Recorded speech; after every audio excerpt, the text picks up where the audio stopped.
शांति। 11/4/82। व्यर्थ का त्याग कर समर्थ बनो। सर्व समर्थ शिव बाबा बोले, आज बाप दादा अपने सर्व विकर्मा जीत अर्थात विकर्म सन्यासी आत्माओं को देख रहे हैं। ब्राह्मण आत्मा बनना अर्थात श्रेष्ठ कर्म करना और विकर्म का संन्यास करना। हर एक ब्राह्मण बच्चे ने ब्राह्मण बनते ही ये श्रेष्ठ संकल्प किया कि हम सभी अब विकर्मी से सुकर्मी बन गए हैं। सुकर्मी आत्मा श्रेष्ठ ब्राह्मण आत्मा कहलाई जाती है। तो संकल्प ही है विकर्मा जीत बनने का। यही लक्ष्य पहले पहले सभी ने धारण किया ना। इसी लक्ष्य को रखते हुए श्रेष्ठ लक्षण धारण कर रहे हो। तो अपने आप से पूछो, विकर्मों का संन्यास कर विकर्मा जीत बने हो। जैसे लौकिक दुनिया में भी उच्च रायल कुल की आत्माएं कोई साधारण चलन नहीं कर सकती, वैसे आप सुकर्मी आत्माएं विकर्म कर नहीं सकती। जैसे हद के वैष्णव लोग कोई भी तामसी चीज स्वीकार नहीं कर सकते, ऐसे विकर्माजीत विष्णुवंशी विकर्म व विकल्प का तमोगुणी कर्म व संकल्प नहीं कर सकते। ये ब्राह्मण धर्म के हिसाब से निषेध है। आने वाली जिज्ञासु आत्माओं के लिए भी डायरेक्शन लिखते होना कि सहज योगी के लिए ये बातें निषेध है। तो ऐसे ब्राह्मणों के लिए वह अपने लिए क्या क्या निषेध है वो अच्छी तरह से जानते हो। जानते तो सभी हैं और मानते भी सभी हैं, लेकिन चलते नंबर वार हैं। ऐसे बच्चों को देख बाप दादा को इस बात पर एक हंसी की कहानी याद आई जो आप लोग सुनाते रहते हो, मानते भी हैं, कहते भी हैं, लेकिन कहते हुए भी करते हैं। इस पर दूसरों को तोते की कहानी सुनाते हो ना। कह भी रहा है और कर भी रहा है, तो इसको क्या कहेंगे? ऐसा ब्राह्मण आत्माओं के लिए श्रेष्ठ लगता है, क्योंकि ब्राह्मण अर्थात श्रेष्ठ। तो श्रेष्ठ क्या है, सुकर्म या साधारण कर्म? जब ब्राह्मण साधारण कर्म भी नहीं कर सकते तो विकर्म की तो बात ही नहीं। विकर्माजीत अर्थात विकर्म विकल्प के त्यागी, कर्मेंद्रियों के आधार से कर्म के बिना रह नहीं सकते। तो देह का संबंध कर्मेंद्रियों से है और कर्मेंद्रियों का संबंध कर्म से है। ये देह और देह के संबंध के त्याग की बात चल रही है। कर्मेंद्रियों का जो कर्म के साथ संबंध है, उस कर्म के हिसाब से विकर्म का त्याग। विकर्म के त्याग के बिना सुकर्मी व विकर्माजीत बन नहीं सकते। विकर्म की परिभाषा अच्छी तरह से जानते हो। किसी भी विकार के अंश मात्र के वशीभूत हो कर्म करना अर्थात विकर्म करना है। विकारों के सूक्ष्म स्वरूप रायल स्वरूप दोनों को अच्छी तरह से जानते हो और इसके ऊपर पहले भी सुना दिया है कि ब्राह्मणों के रायल रूप के विकार का स्वरूप क्या है।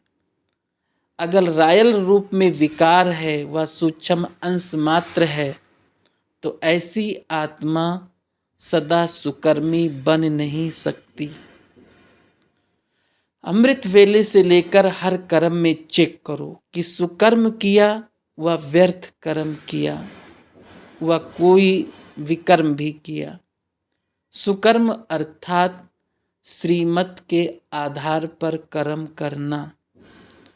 श्रीमत के आधार पर किया हुआ कर्म स्वतः ही सुकर्म के खाते में जमा होता है। तो सुकर्म और विकर्म को चेक करने की विधि ये सहज है। इस विधि के प्रमाण सदा चेक करते चलो। अमृत वेले के उठने के कर्म से लेकर रात के सोने तक हर कर्म के लिए श्रीमत मिली हुई है। उठना कैसे है, बैठना कैसे है, सब बताया हुआ है ना। अगर वैसे नहीं उठते तो अमृत वेले से श्रेष्ठ कर्म की श्रेष्ठ प्रारब्ध बना नहीं सकते, अर्थात व्यर्थ और विकर्म के त्यागी नहीं बन सकते। तो इस संबंध का भी त्याग, व्यर्थ का भी त्याग करना पड़े। कई समझते हैं कि कोई विकर्म तो किया नहीं, कोई भूल तो नहीं की, कोई ऐसा बोल तो बोला नहीं, लेकिन व्यर्थ बोल समर्थ बनने नहीं देंगे, अर्थात श्रेष्ठ भाग्यवान बनने नहीं देंगे। अगर विकर्म नहीं किया लेकिन व्यर्थ कर्म भी किया तो वर्तमान और भविष्य जमा तो नहीं हुआ। श्रेष्ठ कर्म करने से वर्तमान में भी श्रेष्ठ कर्म का प्रत्यक्ष फल, खुशी और शक्ति की अनुभूति होगी। स्वयं के प्रति भी प्रत्यक्ष फल मिल जाता है और दूसरे भी ऐसी श्रेष्ठ कर्मी आत्माओं को देख पुरुषार्थ के उमंग उत्साह में आते हैं कि हम भी ऐसे बन सकते हैं। तो अपने प्रति प्रत्यक्ष फल और दूसरों की सेवा डबल जमा हो गया और वर्तमान के हिसाब से भविष्य तो जमा हो ही जाता है। इस हिसाब से देखो कि अगर व्यर्थ अर्थात साधारण कर्म भी किया तो कितना नुकसान हुआ। तो ऐसे तो नहीं सोचो कि साधारण कर्म किया, ये तो होता ही है। श्रेष्ठ आत्मा का हर कदम श्रेष्ठ, हर कर्म श्रेष्ठ, हर बोल श्रेष्ठ होगा। तो समझा त्याग की परिभाषा क्या हुई। व्यर्थ अर्थात साधारण कर्म बोल समय, इसका भी त्याग कर सदा समर्थ, सदा अलौकिक अर्थात पद्मा पदम भाग्यवान बनो। तो व्यर्थ और साधारण बातों को भी अंडरलाइन करो, इसके अलबेलेपन का त्याग, क्योंकि आप सभी ब्राह्मण आत्माओं का विश्व के मंच पर हीरो और हीरोइन का पार्ट है। ऐसे हीरो पार्टधारी आत्मा का एक एक सेकंड, एक एक संकल्प, एक एक बोल, एक एक कर्म हीरे से भी ज्यादा मूल्यवान है। अगर एक संकल्प भी व्यर्थ हुआ तो जैसे हीरे को गंवाया। अगर कीमती से कीमती हीरा किसका गिर जाए, खो जाए, तो वो सोचेगा ना कुछ गंवाया है। ऐसे एक हीरे की बात नहीं, अनेक हीरों की कीमत का एक सेकंड है। इस हिसाब से सोचो। ऐसे नहीं कि साधारण रूप में बैठे बैठे साधारण बातें करते करते समय बिता दो। फिर क्या कहते, कोई बुरी बात तो नहीं की, ऐसे ही बातें कर रहे थे, ऐसे ही बैठे थे, बातें कर रहे थे, ऐसे ही चल रहे थे। ये ऐसे ऐसे करते भी कितना समय चला जाता है। ऐसे ही नहीं लेकिन हीरे जैसे हैं। तो अपने मूल्य को जानो। आपके जड़ चित्रों का कितना मूल्य है। एक सेकंड के दर्शन का भी मूल्य है। आपके एक संकल्प का भी इतना मूल्य है जो आज तक उसको वरदान के रूप में माना जाता है।